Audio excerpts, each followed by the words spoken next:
শোনো বুবু, তুমি কিন্তু আবার অন্য কারো ফোন নিয়ে পাখিরে ফোন টোন দিতে যাও না। ওরা যদি টের পায়া যায় তাইলে কিন্তু আমসালা সবই যাইব কয়া দিলাম। আর তোমার ফোন দেওয়ার দরকারই নেই। কথা যদি বলা লাগে তাইলে আমি ওর সাথে কথা কমো, মনে থাকবো? এত ঘন ঘন ফোন দিস না, জুবাইয়ের তোরা আবার সন্দেহ করতে পারে। রাতে বাড়িতে যে একটু মায়ের সাথে কথা বলাই দিও। আচ্ছা দিমুনে, এখন রাখ, আমি কাজ করতেছি। এখন থেকে সকালের নাস্তা তুমিই তৈরি করবে বৌমা। জুবাইয়ের অফিসে যাওয়ার আগে সমস্ত নাস্তা রেডি করে। বৌমা, বৌমা,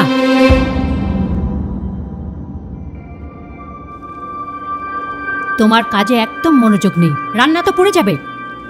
এসব আমার একদম পছন্দ না।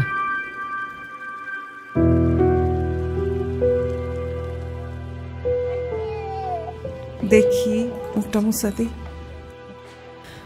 বুবু হয়েছে তোমার? চলো, দেরি হয়ে যাইতেছে। তুই আর আমি একই গার্মেন্টসে কাজ করলে খুব ভালো হতো, দুজনে মিলা পরিরে রাখতে পারতাম। আরে বুবু, তুমি একলাই পারবা, আরো বাচ্চা আছে না।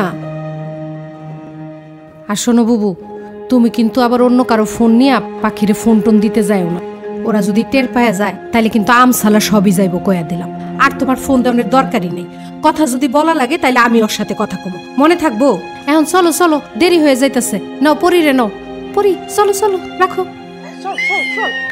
সব কিনা দিব, সব কিনা দিব, সব কিনা দিব। চল চল, দেরি হয়ে যাবে, দেরি হয়ে যাবে। এখন অফিসে যাবেন? আমার অফিস তো সকাল 10টায়। নতুন বিয়ে করেছি তো, এই জন্য লাঞ্চের পরে যাচ্ছি। কেন, কিছু বলবা? আপনার ফোনটা একটু দেন, মায়ের সাথে কথা বলতাম।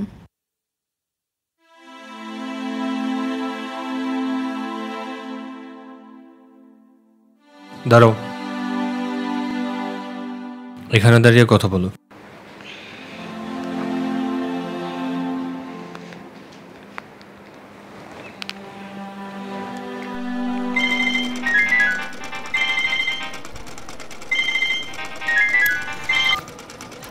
হ্যাঁ পাখি, বল। খালা, মা কেমন আছেন? সবাই ভালো আছে। আর আমি তো এক গার্মেন্টসে, তোর মা তো অন্য গার্মেন্টসে, নালে তো কথা কয় দিতে পারতাম। আর শোন, তুই এত ঘন ঘন ফোন দিস কেন? এত ঘন ঘন ফোন দিস না, জুবাইয়ের তোরা আবার সন্দেহ করতে পারে। রাতে বাড়িতে যে একটু মায়ের সাথে কথা বলাই দিও। আচ্ছা দিমুনে, এখন রাখ, আমি কাজ করতেছি।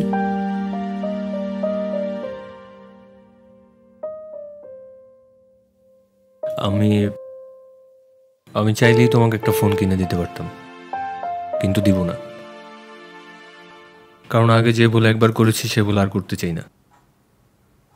তোমার যদি কখনো মার সঙ্গে কথা বলার প্রয়োজন পড়ে, আমার কাছ থেকে ফোন নিও। মার কাছে কোনো ফোন নেই কেন? খালা কিনতে দেয় নাই।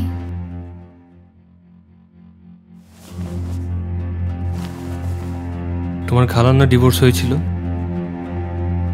কেন বলতে পারবা? জানি না। ঠিক আছে, আমি গেলাম।